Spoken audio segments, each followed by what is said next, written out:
Welcome to our channel. నిన్న కేసీఆర్, నేడు రేవంత్. తెలంగాణలో టీడీపీ డిఎన్ఏదే హవా. తెలంగాణలో అసెంబ్లీ ఎన్నికల ఫలితం ఎలా ఉన్నప్పటికీ ప్రభావితమైన నేతలతో టీడీపీకి మాత్రం గతంలో సంబంధాలుండేవి. ముఖ్యమంత్రిగా ఓడిపోయిన కేసీఆర్ అయినా, అదే సీటు దక్కించుకోబోతున్న రేవంత్ రెడ్డి అయినా కొన్నేళ్ల క్రితం చంద్రబాబు శిష్యులే. చంద్రబాబు వద్ద రాజకీయ పాఠాలు నేర్చుకున్న ఈ ఇద్దరిలో కేసీఆర్ సీనియర్ కాగా రేవంత్ రెడ్డి జూనియర్గా భావించవచ్చు. ఎందుకంటే కేసీఆర్ దాదాపు 20 ఏళ్ల క్రితం అంటే 2000 ఏడాదికి ముందు చంద్రబాబు మొదటిసారి సీఎం అయినప్పుడు కేబినెట్లో మంత్రిగా పనిచేసేవారు. రేవంత్ రెడ్డి మాత్రం చంద్రబాబు ప్రతిపక్షంలో ఉన్నప్పుడు ఎమ్మెల్యేగా ఉండేవారు. రాష్ట్రం విడిపోయాక తెలంగాణ టీడీపీలో రేవంత్ రెడ్డి కీలక పాత్ర పోషించారు.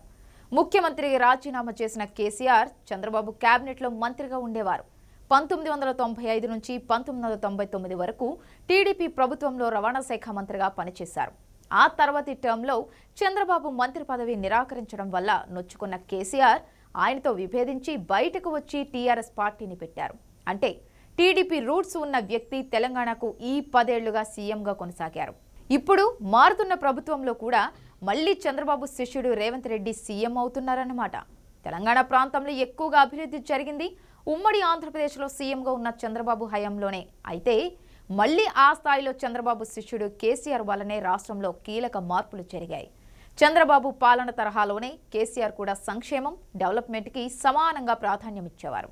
ఇప్పుడు కొత్తగా సీఎం అవ్వబోయే రేవంత్ రెడ్డి కూడా చంద్రబాబు విజన్ను ఆకళింపు చేసుకునే పాలన సాగిస్తారనే అభిప్రాయం వ్యక్తమవుతోంది. చంద్రబాబుకు అత్యంత నమ్మకస్తుడిగా రేవంత్ రెడ్డికి పేరు ఉన్న సంగతి తెలిసిందే. సీనియర్ శిష్యుడైన కేసీఆర్ చంద్రబాబుతో వైరం పెట్టుకుంటే రేవంత్ రెడ్డి మాత్రం సత్సంబంధాలను కొనసాగిస్తున్నారు.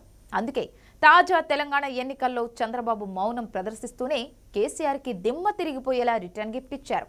తెలంగాణలో టీడీపీని పోటీకి దూరంగా ఉంచారు. దీంతో సహజంగానే తెలంగాణలో ఆంధ్ర సెటిలర్ల ఓట్లు కాంగ్రెస్కు మళ్లాయి.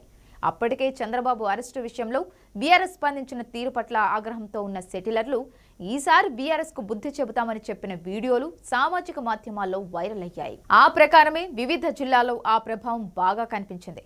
దీనికి తోడు 10 ఏళ్ల నుంచి కొనసాగుతున్న ప్రభుత్వం పైన కూడా అసహనం రేగి వారు కూడా కాంగ్రెస్ వైపు మళ్లారు.